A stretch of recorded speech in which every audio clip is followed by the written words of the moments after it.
ಲೋಕಸಭಾ ಚುನಾವಣೆ ಪ್ರಚಾರವನ್ನ ಮುಗಿಸಿದ ಪ್ರಧಾನಿ ನರೇಂದ್ರ ಮೋದಿ ಕನ್ಯಾಕುಮಾರಿಗೆ ಆಗಮಿಸಿದ್ದಾರೆ. ಮೊದಲಿಗೆ ಭಗವತಿ ಅಮ್ಮನ ದೇವಸ್ಥಾನಕ್ಕೆ ಭೇಟಿ ನೀಡಿದ ಮೋದಿ ಶ್ರದ್ಧಾ ಭಕ್ತಿಯಿಂದ ಪೂಜೆ ಸಲ್ಲಿಸಿದ್ರು. ಮೋದಿ ಅವರು ಇಂದು ಸಂಜೆಯಿಂದ ಜೂನ್ 1ರವರೆಗೆ ತಮಿಳುನಾಡಿನ ಕನ್ಯಾಕುಮಾರಿಯಲ್ಲಿ ತಂಗಲಿದ್ದಾರೆ. ಅಲ್ಲಿ ಅವರು ಪ್ರಸಿದ್ಧ ವಿವೇಕಾನಂದ ರಾಕ್ ಸ್ಮಾರಕಕ್ಕೆ ಭೇಟಿ ನೀಡಲಿದ್ದಾರೆ.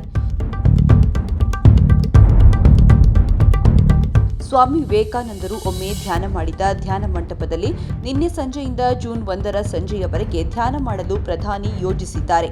ಕನ್ಯಾಕುಮಾರಿ ಭಾರತದ ದಕ್ಷಿಣದ ತುದಿಯಾಗಿದೆ.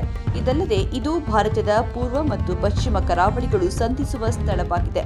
ಇದು ಹಿಂದೂ ಮಹಾಸಾಗರ, ಬಂಗಾಳಕೊಲ್ಲಿ ಮತ್ತು ಅರೇಬಿಯನ್ ಸಮುದ್ರದ ಸಂಗಮ ಸ್ಥಳವಾಗಿದೆ. ಪ್ರಧಾನಿ ಮೋದಿಯವರು ಕನ್ಯಾಕುಮಾರಿಗೆ ಹೋಗುವ ಮೂಲಕ ರಾಷ್ಟ್ರೀಯ ಏಕತೆಯ ಸಂಕೇತವನ್ನು ರವಾನಿಸುತ್ತಿದ್ದಾರೆ.